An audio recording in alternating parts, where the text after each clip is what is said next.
అంటే ఎలా ఉండదంటే, ఎంత హార్డ్గా ఉండదంటే ఇండస్ట్రీ, అది ఎవరిని తప్పు పట్టలేము. ఒకప్పుడు ఆయన వెంట చుట్టిన నిర్మాతలు, ఆయన వెంట తిరిగిన డిస్ట్రిబ్యూటర్స్, హీరోస్ అందరికి అలాంటి వాళ్ళకి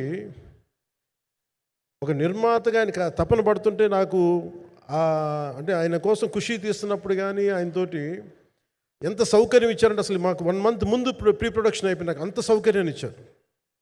నేను కంపోజ్ చేసిన యాక్షన్ సీక్వెన్సెస్ కానీ ఫైట్స్ కానీ ఖుషీకి నాకు ఆల్రెడీ ఒక 1 month 1.5 month థియేటర్ నాకు ఇచ్చేసి, మన సురేష్ ఎఫెక్ట్స్ థియేటర్ మొత్తం ఇచ్చి నాకు అంత లగ్జరీ ఇచ్చిన వ్యక్తి ఆయన నలిగిపోతుంటే నాకు నిజంగా చాలా బాధేస్తుంది.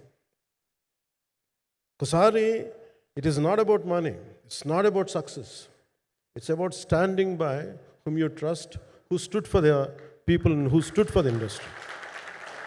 నాకు ఎందుకు ఇది మీతో పంచుకోవాలనిపించింది.